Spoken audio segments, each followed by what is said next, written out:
हम इससे आगे कंटिन्यू करेंगे। रेडियस ऑफ स्टेशनरी ऑर्बिट में हमने ये पढ़ा कि एक तो ये एक्सप्रेशन याद करना है, ठीक है, n square h square upon 4 pi square m की z t स्क्वायर। और दूसरी जरूरी चीज, कई बार क्या होता है इतना बड़ा एक्सप्रेशन हम भूल भी जाते हैं।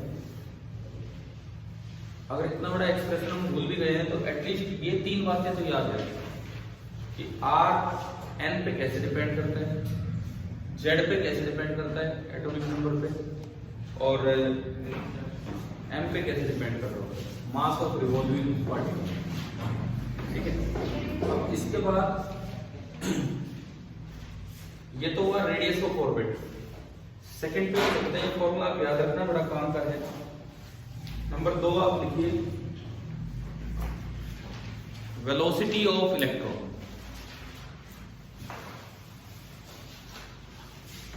Velocity of electron number 2।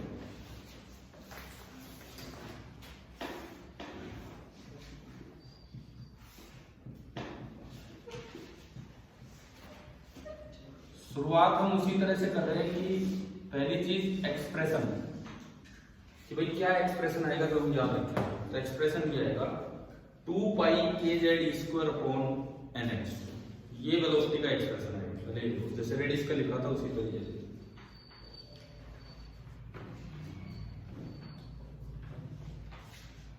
अब उन्हीं दो इक्वेशन से, कौन सी दो इक्वेशन है बोर्ड पे, हाँ, एक ये और एक ये, इन दो इक्वेशन से आप v निकाल के लाओ। कैसे लाएंगे इसमें? फर्स्ट इक्वेशन से r देख लो क्या आ रहा है, सेकंड इक्वेशन से r देख लो क्या आ रहा है, और दोनों r को इक्वेट कर दो, v आ जाए। कीजिए, हाँ, वो एक्सप्रेशन आना चाहिए वहां लिखा है।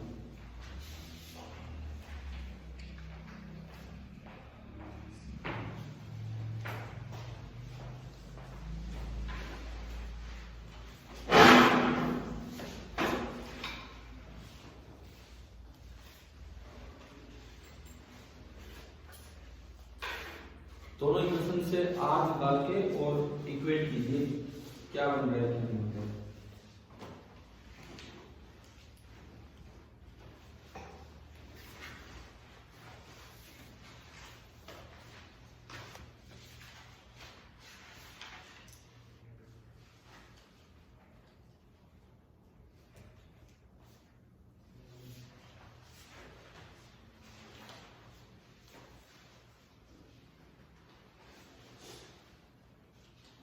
यहां से हमने स्टार्ट किया number 2, velocity of orbit, velocity of electron. Expression जैसे r का लिखा है ऐसे v का आएगा। ठीक है, कैसे आएगा? इन्हीं दो इक्वेशन से आएगा। ये दो वाली यही काम किया, स्टार्ट कर दीजिए। आगे क्या बताओ, आ रहा है ना? ठीक है, लेकिन हमें एक फॉर्मूला याद रखना है। थोड़े बड़े एक्सप्रेशन से, लेकिन याद रख के चलना। जैसे r का फॉर्मूला वैसे ही v का फॉर्मूला। अब ये होने के बाद इन तीन चीजों पर कैसे डिपेंड करता है v, और h एटम के लिए v क्या होगा, ये हमें याद कर लेना। पहले देखते हैं। सबसे पहले डिपेंडेंस है कि v n पे कैसे डिपेंड करेगा, कि orbit number, principal quantum number कैसे आ रहे हैं, इनवर्सली। तो बना लो एक फर्स्ट पॉइंट। पहला पॉइंट बनेगा कि v is inversely proportional to n। इसका क्या मतलब है? आउटर ऑर्बिट में इलेक्ट्रॉन तेज चलेगा या इनर ऑर्बिट में? इनर। अब बाहर जाओगे n बढ़ेगा तो v घटेगा। तो v inversely proportional to n के आगे लिख दो, मतलब सिंबल लगा दो। Electrons move slowly in outer orbits. Electrons move slowly in outer orbits. Outer orbits में इलेक्ट्रॉन धीरे चलेगा। ठीक है, अगली चीज z पे कैसे डिपेंड कर रहा है, v डायरेक्टली। तो नंबर 2 आप लिख लीजिए कि v is directly proportional to z। ये कंपैरिजन कहां होता है? एक तो h एटम और एक हीलियम पॉजिटिव है। भाई हम ये बोर मॉडल केवल वही लगा पाते जहां केवल एक सिंगल इलेक्ट्रॉन है। H एटम में सिंगल इलेक्ट्रॉन है, या हीलियम में तो दो होते हैं लेकिन हीलियम पॉजिटिव में एक ही होगा, लेकिन Z अलग हो जाता है। H एटम का Z 1 है, हीलियम का Z 2 है। तो यहां से ये कंपैरिजन हो रहा है कि जैसे इसमें हमने किया था सेम वही चीज, वहां भी डायरेक्टली था ना, वहां कैसे था, इनवर्सली था, यहाँ पे डायरेक्टली है। तो जब हम ये लिखेंगे V in hydrogen to velocity in helium positive, वो Z hydrogen is to Z helium positive और 1:2 आ जाएगा। लिख दो ये चीज, लिख सकते हो ना अपने आप, बिल्कुल इसी तरह से लिखो, V hydrogen ratio V helium positive बराबर Z hydrogen ratio Z helium positive and 1:2।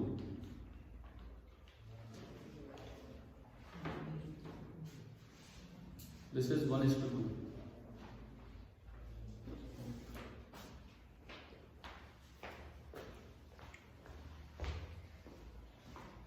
आ गया ना समझ? ठीक है। तीसरी चीज, मास ऑफ रिवॉल्विंग पार्टिकल पे वेलोसिटी कैसे डिपेंड कर रही है? नहीं कर रही, कहीं भी नहीं आ रहा। तो नंबर थर्ड पॉइंट आप ये लिख दो कि V is independent of mass of revolving particle. तीसरा पॉइंट आप ये लिख लीजिए, V is independent of mass of revolving particle. ये हमने जस्ट दूसरा पार्ट स्टार्ट किया है, ठीक है, देख लीजिए। और फोर्थ पॉइंट क्या है, अगर हम वहां देखें तो बोर्ड पे लिखा भी होगा, किसके लिए देखना होता है, फॉर H एटम। तो फॉर H एटम तो कई कांस्टेंट्स हैं, तो उनकी वैल्यू पुट करनी पड़ेगी, ठीक है। इस एक्सप्रेशन में आप देखो 2 एक कांस्टेंट है, पाई एक कांस्टेंट है, k एक कांस्टेंट है, H एटम बोल दिया तो Z कितना हो जाएगा, E भी एक कांस्टेंट है और H भी एक कांस्टेंट है, यानी कि सारी वैल्यूज पुट करके कोई एक वैल्यू आएगी और डिवाइडेड बाय क्या आएगा, ओनली n।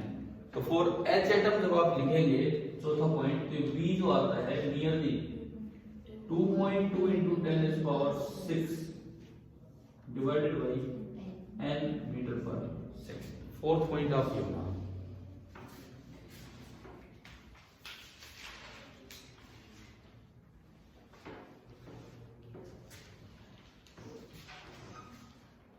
देखो जो भी बच्चे थोड़ा सा बात में इधर सुनिए, हमने कल तक ये रेडियस वाला निकाल लिया था, आज हम गए वेलोसिटी पे। फिर से मेरे पास दो इक्वेशन वही थी, एक ये और ये, एक न्यूटन्स लॉ लगाया कूलम्ब के साथ और एक बोर क्वांटाइजेशन इक्वेशन, दोनों से v निकाला। कैसे, इससे r निकाल लिया, इससे r निकाल लिया, दोनों को इक्वेट कर लिया, r एलिमिनेट हो गया, v आ गया, ठीक है। v का एक्सप्रेशन ये आता है जो हमें याद रखना होगा, जैसे ये याद करना है वैसे ये भी याद करना है। फिर इसकी डिपेंडेंस देखिए तीन चीजों पे, n के इनवर्सली, z के डायरेक्टली और mass of the revolving particle से ये चीज इंडिपेंडेंट है। और फिर देखा H एटम के लिए ये न्यूमेरिकल्स में थोड़ी आसानी देता है अगर आप वैल्यू याद कर लेते हो। कितना समझ आ गया, ठीक है। तीसरी चीज पे चलते हैं,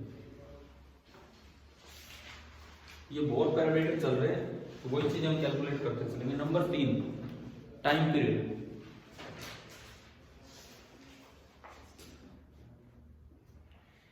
number third is time period. देखो बोर ने बोला कि ऑर्बिट सर्कुलर है, जिसमें कोई बहुत ज्यादा सच्चाई नहीं है, लेकिन बोर ने बोला ऑर्बिट सर्कुलर है। यूं तो देखें तो वैसी चीज है, सन के अराउंड प्लेनेट, क्या वो सर्कुलर है, इलिप्टिकल है, जो बातें आई बाद में, लेकिन बोर मॉडल के अकॉर्डिंग ऑर्बिट सर्कुलर है। सर्कल में जब कोई चीज चलती है तो न्यूक्लियस से बराबर दूरी पर रहेगी हमेशा, तो हर वक्त उस पर फोर्स सेम लगता रहेगा, तो उसकी स्पीड क्या रहेगी, कांस्टेंट। और अगर स्पीड कांस्टेंट होती है तो distance is equal to speed into time. एक पूरा सर्कल कंप्लीट होगा तो उसका डिस्टेंस कितना होगा, 2πr, स्पीड v और इनटू t। तो आप शुरुआत ऐसे कीजिए, since the orbits are circular, since the orbits are circular, comma speed is constant,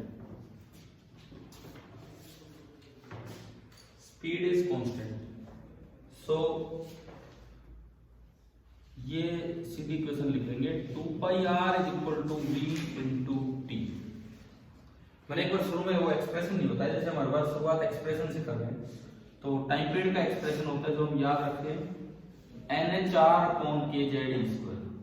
ये एक्सप्रेशन आप लिख सकते हो टाइम पीरियड के साथ, क्योंकि एक्सप्रेशन पहले इसलिए लिख रहे हैं कि ये याद कर लो। टाइम पीरियड का एक्सप्रेशन है NH/kz²। ठीक है, तो अब आप इसमें ना v की वैल्यू पुट करके, केवल v की वैल्यू पुट करके और t निकालो। v का जो एक्सप्रेशन था ना ये पुट करके और t निकालो कितना आ रहा है, ये v यहां पुट करके और फिर आप t निकालिए कि कितना आ रहा है।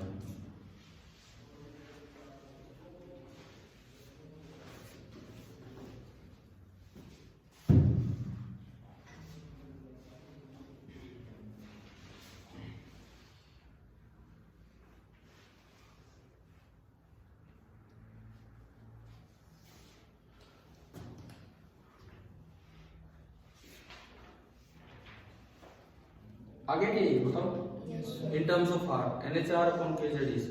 मैं एक बार एक चीज आपको यहाँ बताता हूँ, ये आपने अभी, क्योंकि कई बार इस तरह से पूछ ली जाएगी, ये आपने अभी वेलोसिटी का फॉर्मूला लिखा फॉर h एटम 2.2 × 10⁶/m। कई बार क्या होता है ऑप्शन स्पीड ऑफ लाइट की टर्म्स में होते हैं कि लाइट की स्पीड से कितना कम है ये स्पीड। लाइट की स्पीड मतलब 3 × 10⁸। तो यही जो एक्सप्रेशन है आपको यूं भी लिख लेना चाहिए उसमें c/137n। अब देखो c कितना होता है 3 × 10⁸ और नियरली 100 है तो 10⁶ हो जाएगा। मतलब in terms of speed of light ये फॉर्मूला ये भी होता है जो क्वेश्चंस में काम आ जाता है। कहाँ ऐड किया है ये समझ आ गया? जहां पे H एटम के लिए V लिखा उसी के आगे लिखो c/137 और n नीचे versus the speed of light. ठीक है, अब चलिए इसमें ये टाइम पीरियड वाला फॉर्मूला आपका आ चुका है। ठीक है, मैं एक्सप्रेशन मिटा नहीं रहा हूँ जानबूझ के, क्योंकि ये याद भी होने चाहिए, इसीलिए थोड़ी देर लिखे छोड़ रहे हैं। RVT देखते हैं क्या है क्या नहीं। अब वही तीन डिपेंडेंस आप बताओ T n पे कैसे डिपेंड करता है? Directly proportional to n raise to power,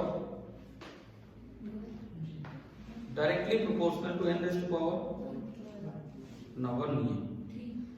हाँ देखो ये जब देखते हैं तो ये देखते हैं क्या इनमें कोई चीज तो n पे डिपेंड नहीं करती है, अभी तक ऐसा नहीं हो रहा, लेकिन इसमें कौन आया हुआ है r, और r में खुद क्या है n²। तो t n पे कैसे डिपेंड करेगा n। समझ में है? पहला पॉइंट लिख लो, पहला पॉइंट कि t is directly proportional to n³। आया ना समझ क्या करना है? मतलब फर्स्ट ऑर्बिट में और सेकंड ऑर्बिट में अगर आप टाइम पीरियड कंपेयर करोगे तो 1:8 जाएगा, T1:T2 होगा 1:8। अगली चीज देखो कि z पे कैसे डिपेंड कर रहे हैं। इसमें तो नीचे z आ रहा है, लेकिन r की वैल्यू जब पुट करोगे तो उसमें भी नीचे एक z है, तो time period inversely proportional to z²। ये आ गया, आ रहा है ना समझ? इनवर्सली प्रोपोर्शनल टू z² का मतलब है वही हाइड्रोजन हीलियम को आप कंपेयर करो,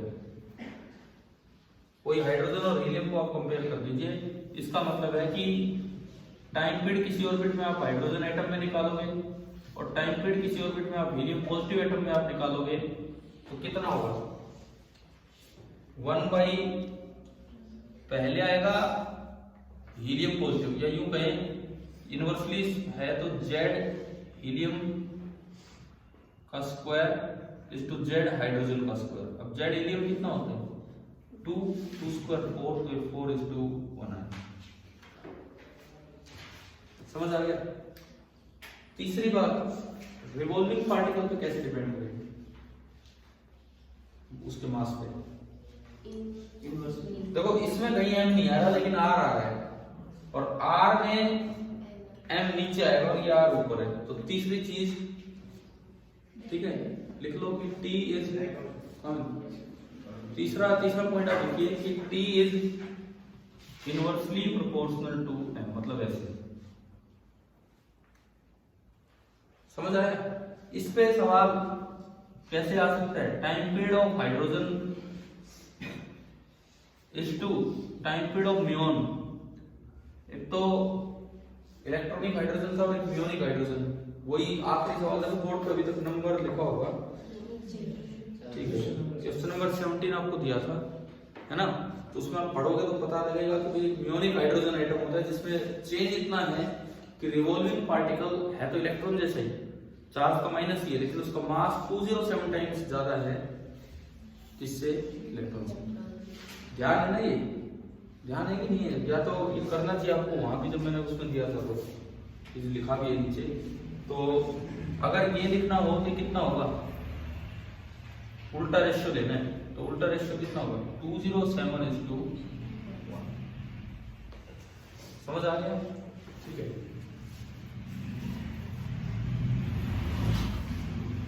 एक वो H एटम वाली बात ऑलरेडी और लिख दो। फॉर H एटम, चौथा पॉइंट,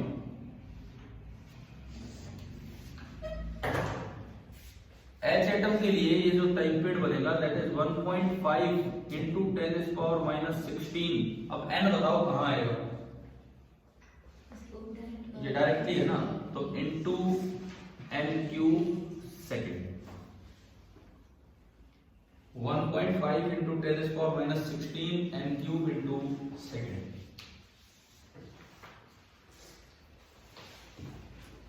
देखो ये क्लास कुछ ऐसी है कि इसमें बहुत सी चीजें आपको बिल्कुल याद करनी पड़ेगी, तब जाके क्वेश्चन जल्दी होगा। ठीक है, समझ तो आ जाती है, लेकिन दिक्कत कहाँ होती है भाई? एग्जाम टाइम में याद नहीं, कॉपी थोड़ी साफ रहेगी तब। ठीक है, समझ तो आ जाते हैं टॉपिक। चलिए नेक्स्ट पैरामीटर 3 हो गए हमारे। रेडियस, देखो एक बार एक्सप्रेशन देख लो, बड़े वाला एक्सप्रेशन भी याद होना चाहिए।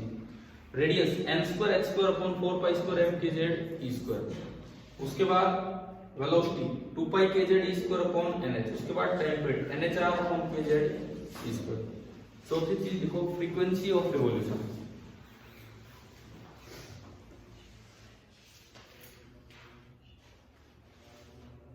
फ्रीक्वेंसी ऑफ रिवॉल्यूशन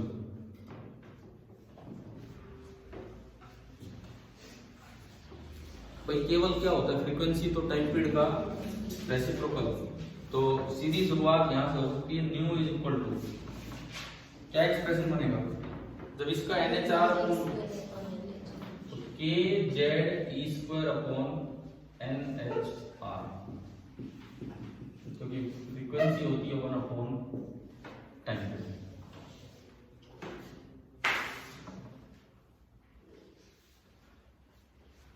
अब इसमें तो फटाफट वो चीजें आ जाएगी जो टाइम पीरियड का यूज से उल्टी। पहली चीज थी T proportional to n cube, तो न्यू प्रोपोर्शनल टू 1/n³। लिखो, एग्जाम्पल छोड़ो, एग्जाम्पल होता रहेगा तो बार बार वही चीज है।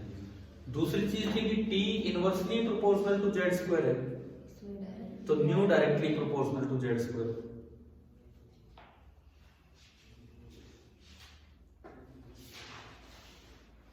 ठीक है। Third point, T inversely proportional to m है, तो nu directly proportional to m। ठीक है। Fourth point, for H atom ये जो सब कुछ रिड्यूस होकर जो वैल्यू आएगी, फॉर H एटम जो न्यू की वैल्यू बनती है वो हमें याद रखनी होती है फैक्टर तो 6.62 into 10⁻15। इसके अलावा बताओ n कहां है? T directly proportional to n³ था, तो उसमें नीचे आ रहा है डिवाइडेड बाई n³, और ये हर्ट्ज, ये इसकी यूनिट।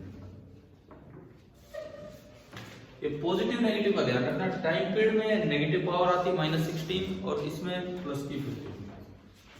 ठीक है।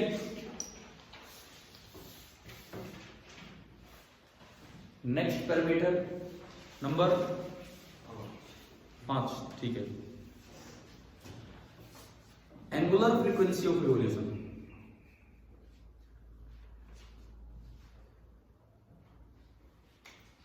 एंगुलर फ्रीक्वेंसी ऑफ रिवॉल्यूशन क्या होगा? ओमेगा 2π/t होता है या 2π into न्यू होता है, तो ओमेगा में सिंपली 2π और मल्टीप्लाई होता जाएगा। तो जो k चल रहा है 1/4π होगा, बिकॉज ओमेगा होता है 2π/t।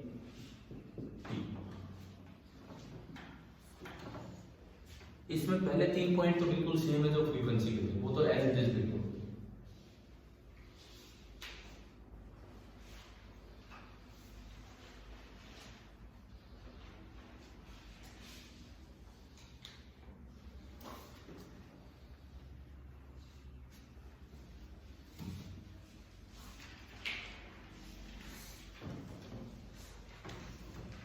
और एच एटम के लिए बनेगा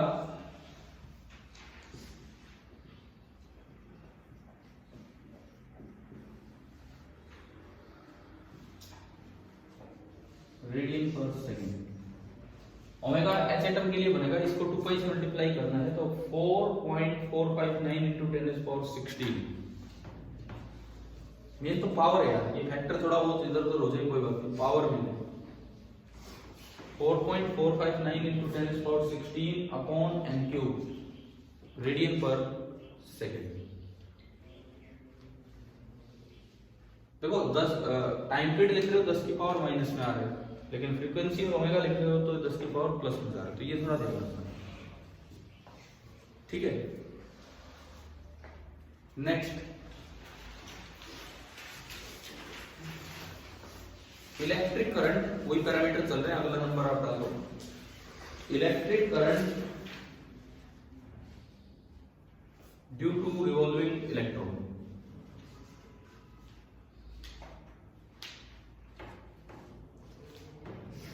अब ये जो अगले एक दो मैं अभी जो लिखवा रहा हूँ इनमें हम इतनी वैल्यूज याद नहीं करेंगे, बड़े कम चांसेस होते हैं कि इन पे सवाल आए। जो मैं वैल्यू बता रहा हूँ उन पे तो क्वेश्चन आते हैं, तो वो तो आपको याद रखनी है। अब जैसे हमने डाला कि भाई इलेक्ट्रिक करंट अगर निकालना पड़े तो उसका बस मैं तरीका बताऊंगा आपको। अगर कोई क्यू चार्ज रिवॉल्व कर रहा होता है किसी भी ऑर्बिट में, तो उसके साथ एक एवरेज इलेक्ट्रिक करंट बताया जाता है। कैसे बताया जाता है देखिए, ये रिवॉल्व ही कर रहा है, यहाँ पे आपने एक क्रॉस सेक्शन मान लिया, एक चक्कर में एक बार ही तो निकलेगा इसमें से इलेक्ट्रॉन। भाई अभी इलेक्ट्रॉन यहाँ है, दोबारा यहाँ आ जाएगा, तब तक इसमें से कितनी बार निकला? एक बार। यानी कि पूरे टाइम पे टी में इसमें से कितना चार्ज निकला है? मोड की अगर मैं बात करूं, ई। इलेक्ट्रॉन घूम रहा है यूं, तो करंट तो माना जाएगा इससे अपोजिट। इलेक्ट्रॉन अगर यूं घूम रहा है तो करंट माना जाएगा उससे अपोजिट, ठीक है, क्योंकि नेगेटिव चार्ज है। और ये जो एवरेज करंट होगा यहाँ देखिए, सपोज ये इलेक्ट्रॉन यूं घूमने लग रहा है, इसका मतलब जो करंट हम बनाएंगे, जो भी करंट हम बनाएंगे इससे अपोजिट बनाएंगे, ठीक है। दूसरी बात, अगर मैं करंट की वैल्यू लिखना चाहूं तो that will B mode of Q divided by time period. अब मोड ऑफ क्यू, इलेक्ट्रॉन पे चार्ज कितना है? ई है, और टाइम पीरियड का फॉर्मूला हमारे पास है क्या? NHR upon KZ²। अब इनमें इतने चांसेस कम होते हैं कि इस पे सवाल आए, तो इतने फैक्टर में याद नहीं करेंगे कि एच एटम के लिए उसके लिए कुछ अलग से लिखने की जरूरत नहीं है। या आई का एक्सप्रेशन इकट्ठा कर दो, KZE³ अपॉन NHR बस। नहीं तो बहुत ज्यादा वैल्यूज हो जाएंगी तो याद नहीं पाएंगे। ये डायग्राम है, बस ये बना दो।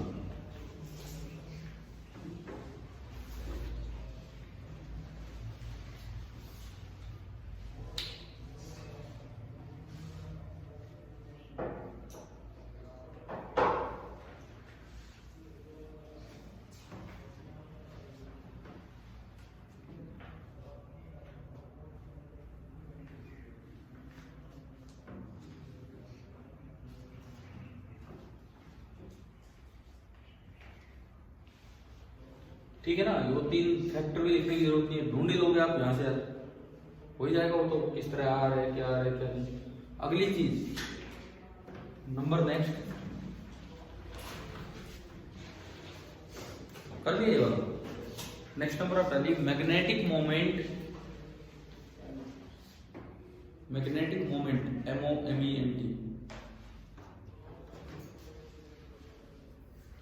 Due to revolving electron, magnetic moment due to revolving electron.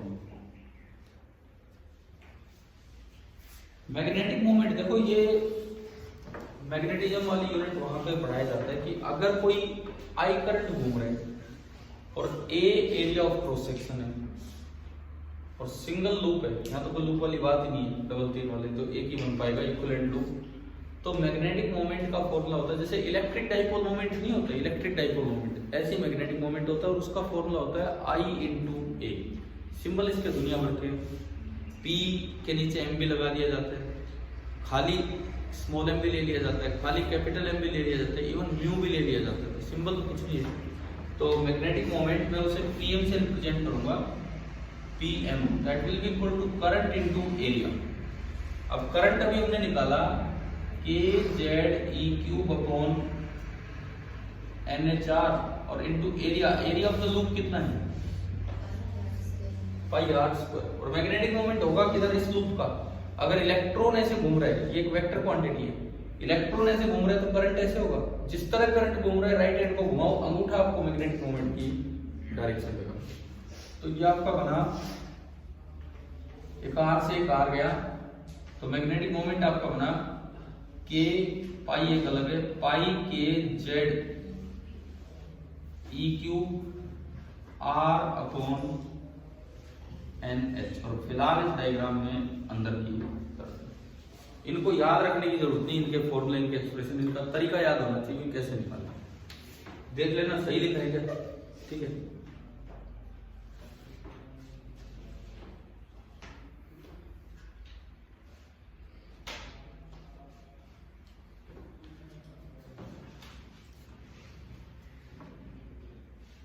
ये करंट और मैग्नेटिक मोमेंट पे सवाल कम आते हैं, लेकिन बाकी चीजें तो जरूरी हैं। तो और चलेंगे, और पैरामीटर जो इनसे ज्यादा इंपॉर्टेंट है उन पे आएंगे। नंबर कौन सा आ गया, 8। अब 8वें में ये काफी इंपॉर्टेंट पैरामीटर है, बिकॉज इसमें हम एनर्जी ऑफ एटम की बात करेंगे। एनर्जी ऑफ एटम में एक तो लिखेंगे पहले पोटेंशियल एनर्जी, फिर लिखेंगे काइनेटिक एनर्जी, और फिर लिखेंगे टोटल एनर्जी, और फिर देखेंगे उनमें क्या रिलेशन है, किस तरह से। तो नेक्स्ट हेडिंग आप डालिए energy of atom, number 8, energy of atom. ये देखते हैं, इसमें एक हम अजम्पशन लेके चलते हैं कि जो न्यूक्लियस है ना वो किस पे है, रेस्ट पे। कई बार ऐसा भी होगा कि न्यूक्लियस भी मोशन में होगा, वो बाद में लेंगे केस, अभी नहीं। तो एनर्जी ऑफ एटम में शुरू में लिख दो एज्यूमिंग, या ब्रैकेट में लिख दो कहीं भी, assuming the nucleus to be stationary, assuming the nucleus to be stationary. हम ये मान के चल रहे हैं कि न्यूक्लियस नहीं चल रहा है। अब देखो 3 तरह से एनर्जी लिखनी है, पहले पोटेंशियल, फिर काइनेटिक, फिर टोटल। इसी के अंदर 3 पार्ट बना लो, ABC। ए पार्ट पोटेंशियल एनर्जी, ए पार्ट पोटेंशियल एनर्जी। और ये एनर्जी में थोड़ा टाइम लगेगा, ढंग की टर्म अच्छे से समझो इसको। पोटेंशियल एनर्जी कैसे लिखी जाती है, ये इलेक्ट्रोस्टैटिक्स में पढ़ाई जाती है कि अगर आपने 2 चार्ज पार्टिकल्स के बीच की पोटेंशियल एनर्जी लिखनी है तो आप शुरू में कोई 0 लेवल मानेंगे, और अक्सर हम 0 लेवल मान लेते हैं इनफाइनाइट सेपरेशन को, कि अगर बहुत ज्यादा सेपरेशन है तो उसकी पोटेंशियल एनर्जी कितनी है, 0। ये भी अल्फा रे स्कैटरिंग एक्सपेरिमेंट किया, उसमें भी यूज हुए फॉर्मूले। तो जब पास हो आएंगे r डिस्टेंस दूर, तो सिस्टम की पोटेंशियल एनर्जी हो जाती है k q1 q2 r, बस r² नहीं r। और इसमें Q1 और Q2 को विद साइन आपको पुट करना होता है, ठीक है। तो ये डायग्राम हमारा चल ही रहा है। सेंटर पे कौन बैठा है, कितना चार्ज ZE, बाहर कितना घूम रहा है -E, विद साइन रखना पड़ेगा उसमें -E। ये मैं करंट वगैरह हटाऊं,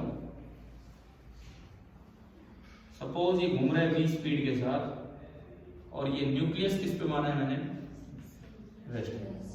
एक ये वाला डायग्राम बना दो, तीनों एनर्जी जिससे लिख दी जाएगी। पोटेंशियल एनर्जी हेडिंग डाल दीजिए, उसके बाद बना बैठेगा।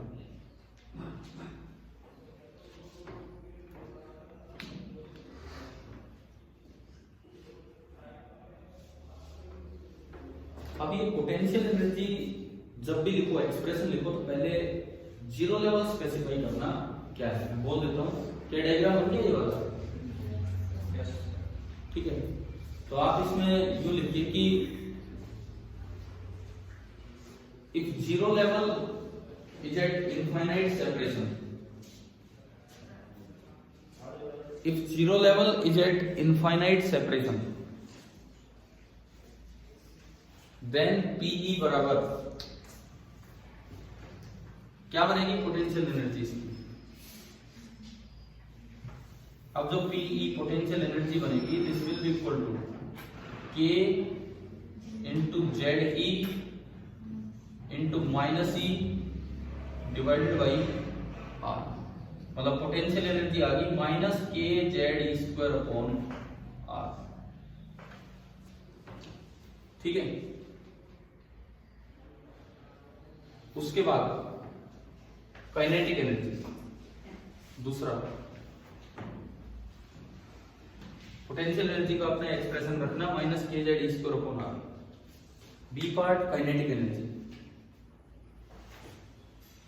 काइनेटिक एनर्जी कैसे लिखेंगे? सिंपल है, हाफ एम वी स्क्वायर। तो लिख दो के ई बराबर हाफ एम वी स्क्वायर। अब आपने ये जो कैलकुलेशन ऑफ पैरामीटर चल रहा है, ऊपर दो इक्वेशन लिखी थी ना स्टार्टिंग में। एक बार इक्वेशन नंबर 1 से देखो, इक्वेशन नंबर 1 से एक आर से एक आर कटेगा। इक्वेशन 1 से एम बी स्क्वायर की वैल्यू कितनी आ रही है? के जेड ई स्क्वायर अपॉन आर। तो लिख दो ये कि from equation 1 M B square बराबर के जेड ई square upon R. M B square की जो वैल्यू है वो आई के जेड ई स्क्वायर अपॉन आर। इसको पुट कर दो तो काइनेटिक एनर्जी क्या होगी?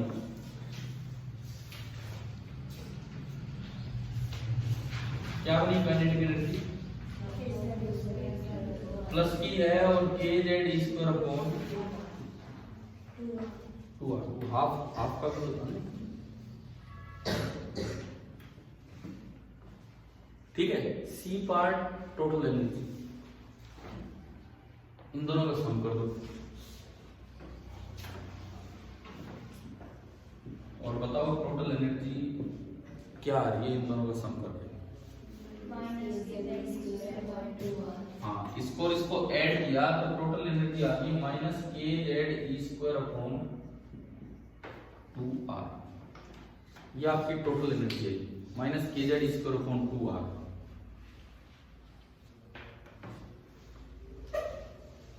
अब इसके अंदर 3 ही पॉइंट थी, इसके अंदर कई बातें हैं।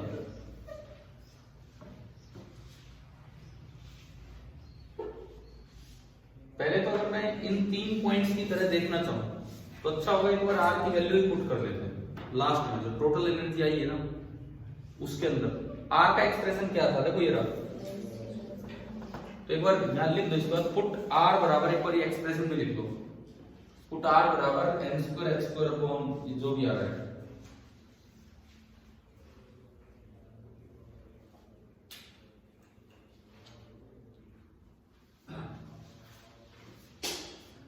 और आपका E कितना बनेगा? माइनस आएगा 2 पाई स्क्वायर। देख लो क्या बन रहा है क्या नहीं बन रहा है। क्या ऊपर ये बन रहा है? मैंने लिखा है आर की वैल्यू पुट करने के बाद उस फाइनल एक्सप्रेशन में आर की वैल्यू पुट करने के बाद देखो ऊपर 2 से 2 मैंने काट दिए, बनाइए। और नीचे क्या बनेगा? N square. ये एक्सप्रेशन मुझे टोटल एनर्जी का क्या रखना है?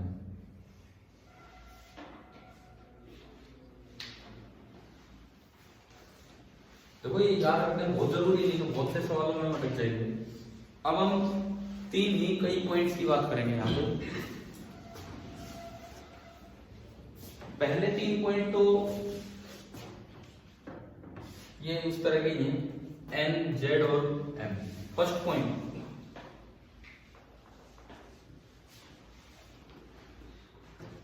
ये जो एनर्जी है ई एन पे कैसे डिपेंड कर रही है,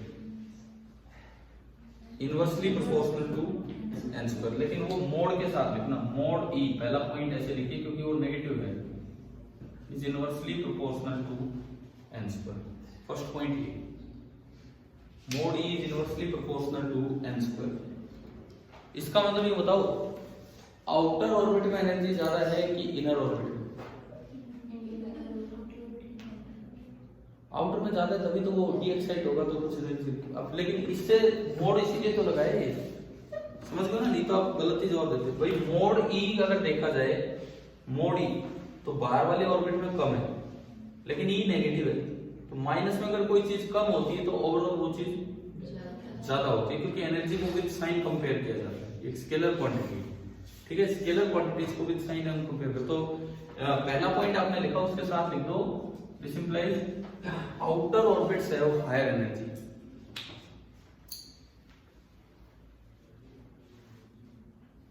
Outer orbits have higher energy. आ रहा है ना पॉइंट समझ, ठीक है। दूसरी बात जेड पे कैसे डिपेंड कर रहा है ई का मोड, ये directly proportional to Z square, mod E directly proportional to Z square.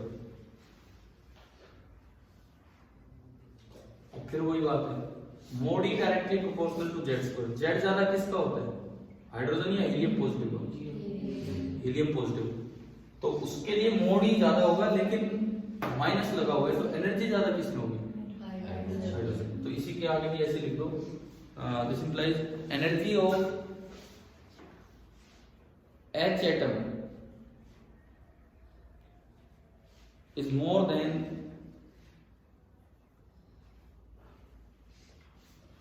the similar state of helium positive atom.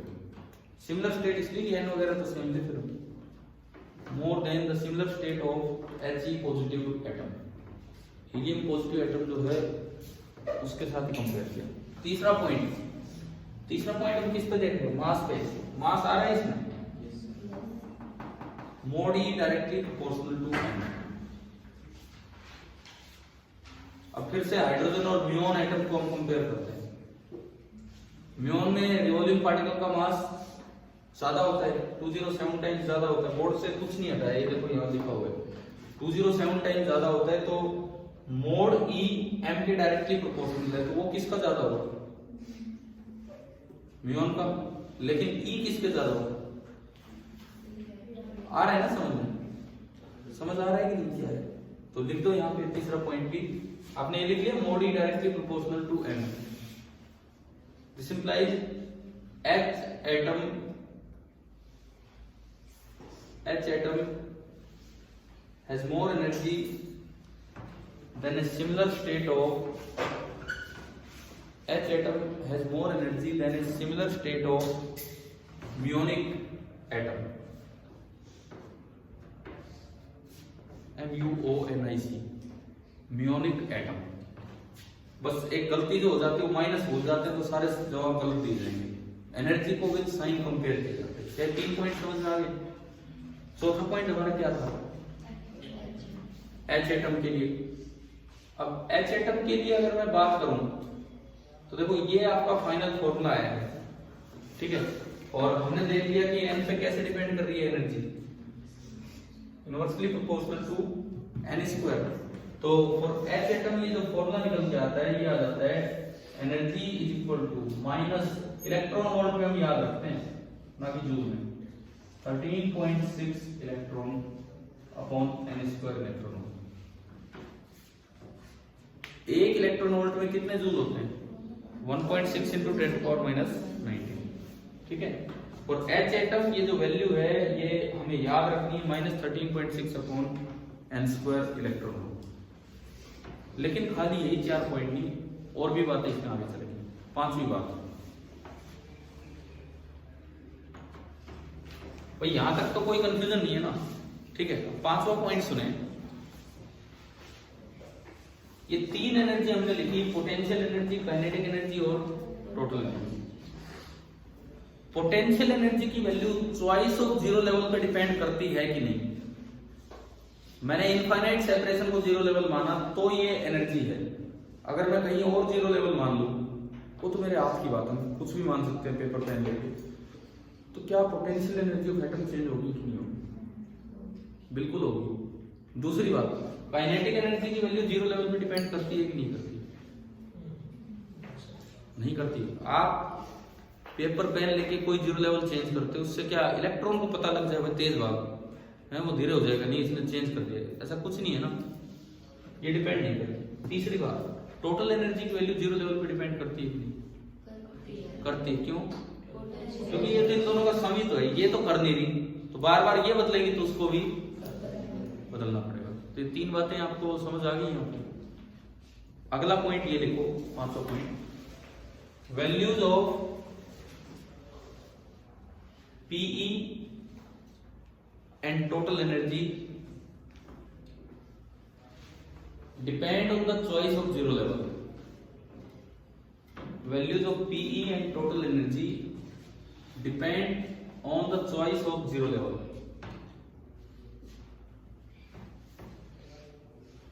But the value of KE does not.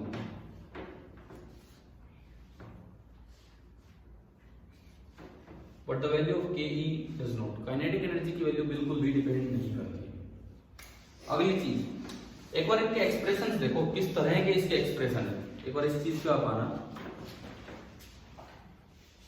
ये माइनस के जेड ई square upon r है। अगर मैं kinetic energy को कोई भी value दे दूं x, suppose मैं काइनेटिक एनर्जी को कोई वैल्यू दे रहा हूं, ये x है, इस चीज को अगर मैं x से डिनोट करूं तो ये कितना है? क्या ये उसका डबल है कि नहीं? भाई 2 से मल्टीप्लाई हो, डबल है, लेकिन साथ में क्या लगा हुआ है? तो यानी कि अगर ये x है तो ये कितना होगा? Minus 2x। और अगर ये x है तो ये कितना है? Minus x। तो एक बड़ा इंपॉर्टेंट रिलेशन है जो यहाँ भी और इवन प्लैनेट्स के अराउंड सैटेलाइट वहां भी एक ही बात है, दोनों जगह वैलिड होता है कि अगर आपको काइनेटिक एनर्जी पता है x है तो पोटेंशियल एनर्जी उसकी डबल नेगेटिव और टोटल एनर्जी उतनी नेगेटिव। लेकिन हमेशा ये चीज वैलिड नहीं होगी, बिकॉज जीरो लेवल चेंज करते ही ये और ये चीजें तो क्या हो रही है? चेंज हो रही है। ये कब वैलिड होगा? जब आप इनफाइनाइट सेपरेशन पे पोटेंशियल एनर्जी का जीरो लेवल माने। प्लस दूसरी बात, ये तभी वैलिड होगा जब जो फोर्स लग रहा है, जो रिवॉल्यूशन करवा रहा है, वो इनवर्स स्क्वायर लॉ को ओबे करे, यानी कि फोर्स इनवर्सली प्रोपोर्शनल ऑफ इसके आर स्क्वायर। ठीक है, तो अगला पॉइंट आप लिखिए, मैं बोलता हूं, if the revolving force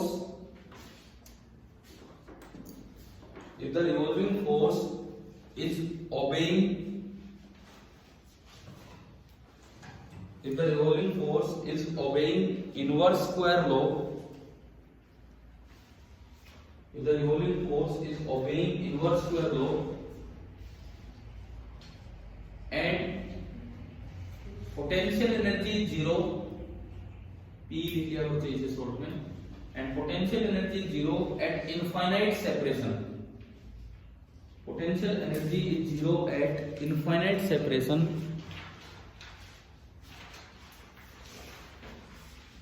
then if ke बराबर x, then if ke बराबर x, comma pe will be minus 2x and total energy will be minus x। ये रिलेशन हमें बिल्कुल सीधा सीधा याद रखना है। ठीक है, एक एग्जांपल लेके इस चीज को यूज करते हैं। For example, for H atom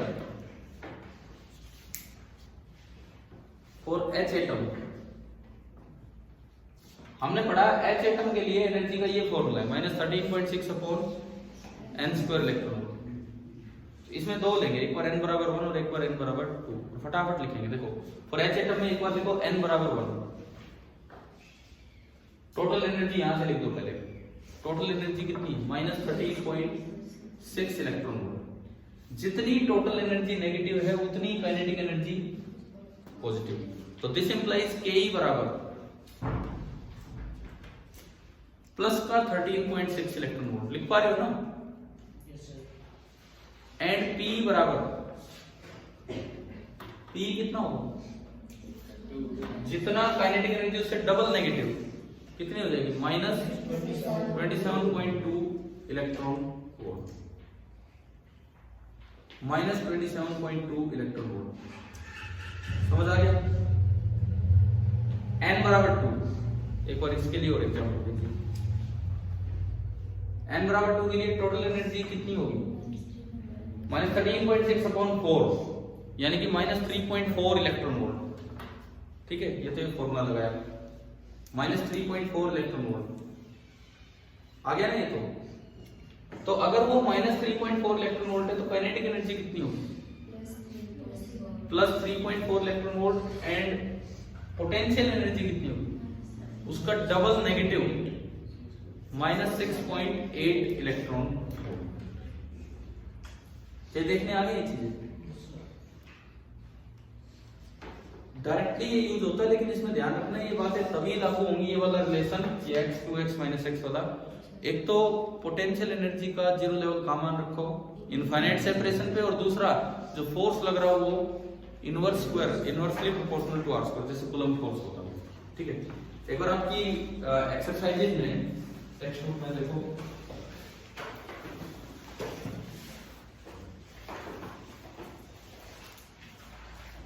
atoms वाले चैप्टर में मैंने पहला सवाल करवाया था ना आपको साथ, है ना? वो कंपैरिजन किया था।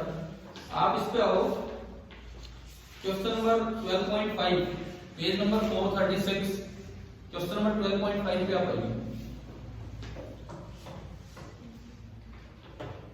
क्या ये हो नहीं गया अभी ये सवाल? ये लिखता है the ground state energy of hydrogen atom is minus 13.6 electron volt. हमने देखा n बराबर 1 पे। तो इसमें पूछा है what are the kinetic and potential energy of the electron in this state. बताओ, हो गया? ठीक है, अब 12.15 क्या हो? एडिशनल एक्सरसाइज का 15th क्वेश्चन, एडिशनल एक्सरसाइज का 15th क्वेश्चन, वो देखिए आप। ये कहां गया? First excited state. तो क्या अभी हमने n बराबर 1 और n बराबर 2 दोनों के लिए किया है, लेकिन पढ़ लेते हैं एक बार सवाल में क्या क्या पूछा है। ये लिखता है what is the kinetic energy, अभी लिखिए आपने, कितनी लिखी है? Plus 3.4 electron volt. What is the potential energy? Minus 6.8 electron volt. और लास्ट में और लिखता है which of the answers about change if the choice of zero potential energy change.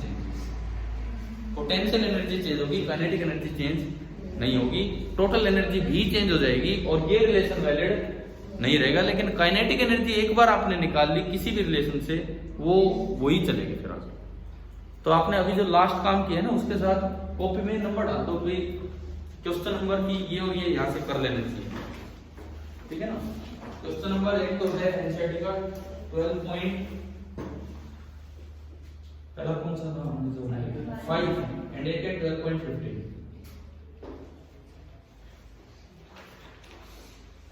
ठीक है, अब एक बार इसके लास्ट सवाल पे भी आइए, क्वेश्चन नंबर 17 एक्सरसाइज के आखिरी क्वेश्चन पे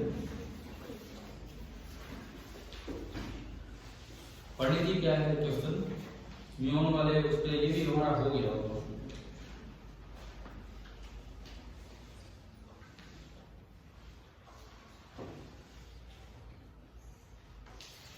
भाई मैंने वो तो करवा दिया रेडियस वाला तो पहले ही। अब ये किसके बारे में पूछ रहे हैं? एक और चीज, ग्राउंड स्टेट एनर्जी।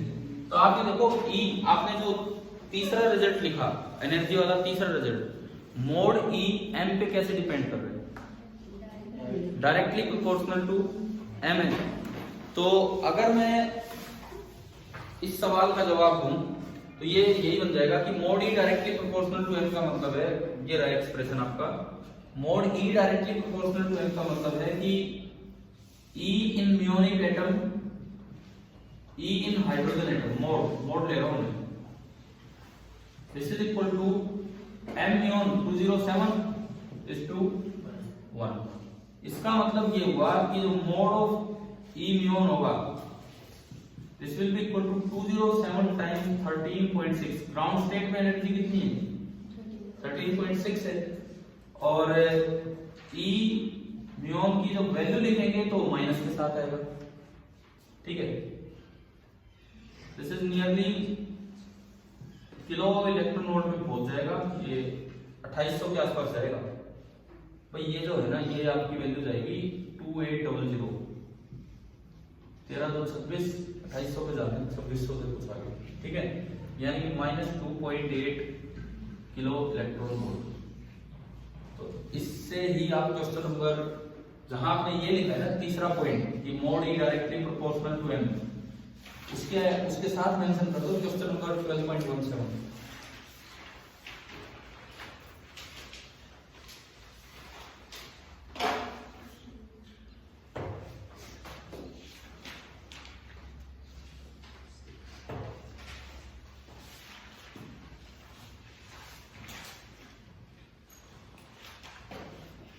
ये तो अभी एनर्जी वाली टर्म्स आ गई है समझ में, ठीक है। जीरो लेवल पे भी कब कौन डिपेंड कर रहे हैं तो नहीं।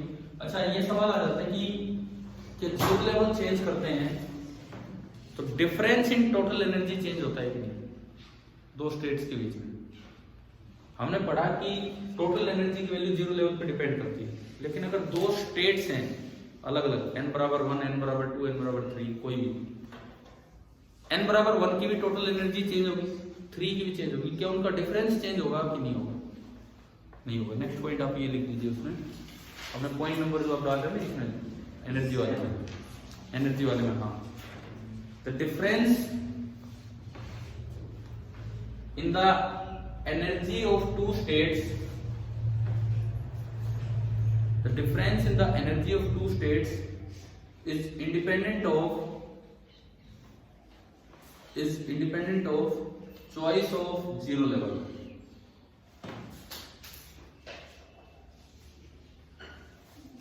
Is independent of choice of zero level.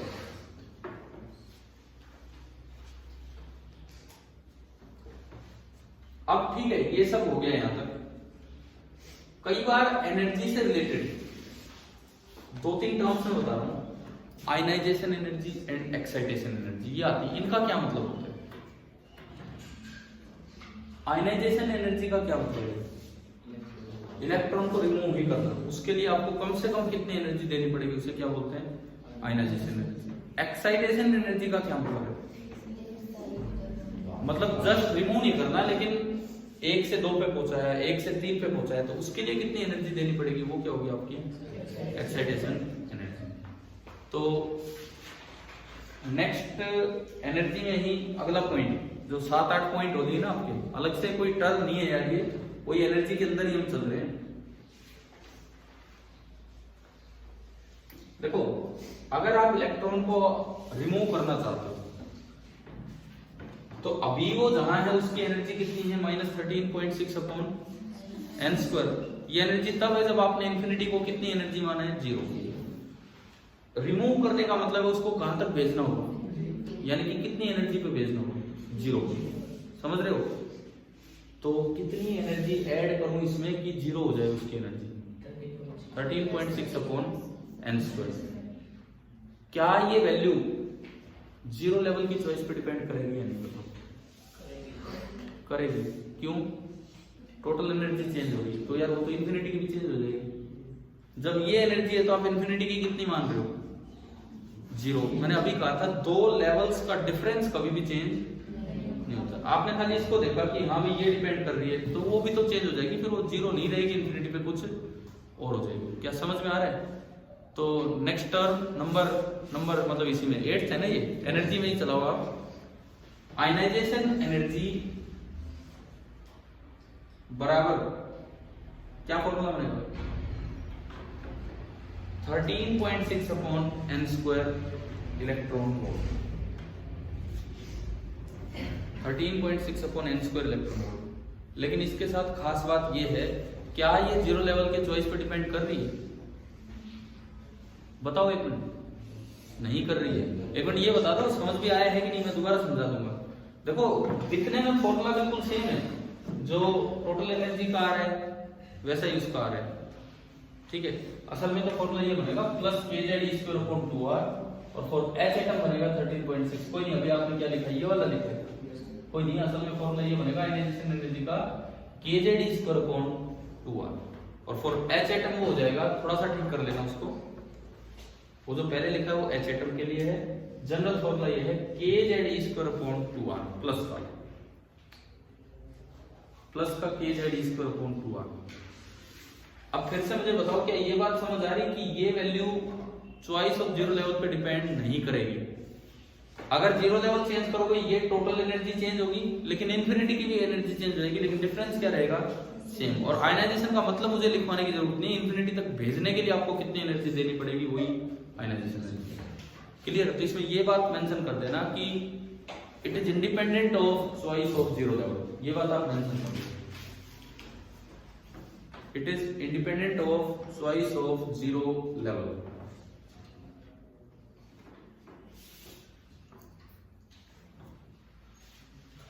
ठीक है, एक टर्म कई बार पूछ लेते हैं आयनाइजेशन पोटेंशियल, उसका क्या मतलब होता है कि इतनी एनर्जी देने के लिए, जैसे मान लो आपकी आयनाइजेशन एनर्जी निकल के आई 13.6 इलेक्ट्रॉन वोल्ट, इतनी एनर्जी देने के लिए इलेक्ट्रॉन के पास कितने वोल्ट का पोटेंशियल डिफरेंस लगाना पड़ेगा?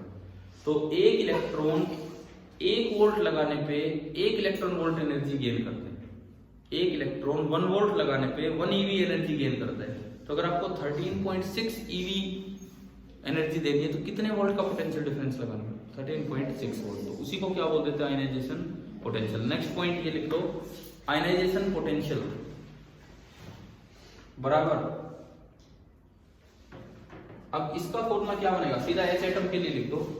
जैसे H एटम के लिए आयनाइजेशन एनर्जी कितनी निकल के आई थी, 13.6/n² eV, वो eV की जगह क्या आ जाएगा, और H एटम आयनाइजेशन पोटेंशियल बराबर 13.6/n² वोल्ट,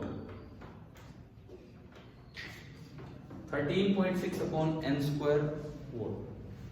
ठीक है, एक और लास्ट टर्म हम बता रहे हैं, एक्साइटेशन एनर्जी। नेक्स्ट नंबर आप ये डाल दीजिए, एक्साइटेशन एनर्जी। इसमें बाहर नहीं निकालना, एक से और दूसरे तक कहीं तक भी पहुंचाना है, वो डिफरेंस है। ठीक है, it is the difference between, it is the difference between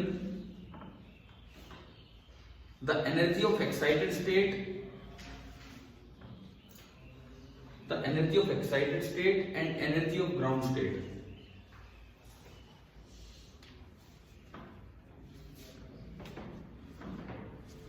जैसे आप H एटम के लिए लिखे हैं, H एटम के लिए, H एटम के लिए तो जो एक्साइटेशन एनर्जी होगी, मान लो NH स्टेट पे पहुंचाना है, तो NH स्टेट में एनर्जी कितनी बन रही है, -13.6 माइनस ग्राउंड स्टेट में माइनस माइनस क्या हो जाएगा, प्लस, और ग्राउंड स्टेट में कितनी है 13.6, और ये आपकी बनेगी एक्साइटेशन एनर्जी किसी भी स्टेट तक पहुंचाने के लिए फॉर H एटम। समझ आएगा क्या किया?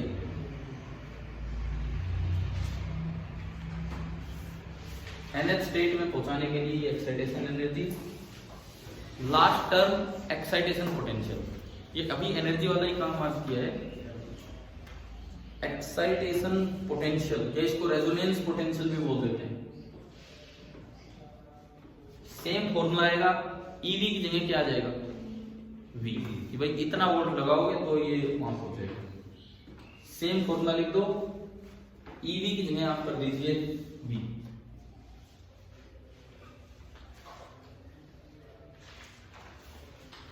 क्या एक्साइटेशन एनर्जी की वैल्यू डिपेंड करेगी चॉइस ऑफ जीरो लेवल पे?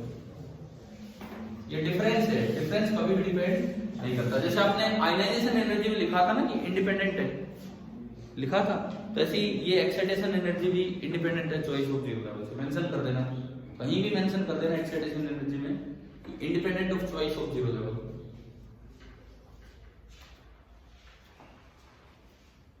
अब एक लास्ट क्वेश्चन लिख लेता हूं होमवर्क के लिए, कल आप करके लाएंगे, उसके बाद हम कल आगे कंटिन्यू करते हैं।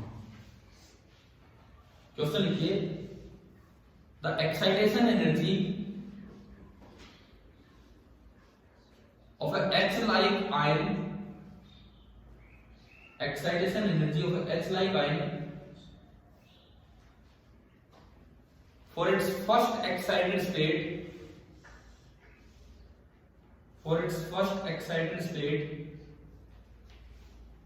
is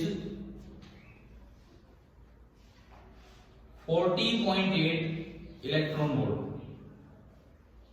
is 40.8 electron volt, 40.8 electron volt. ठीक है, क्वेश्चन क्या है, आइडेंटिफाई द आयन, कौन सी आयन है ये बताना है,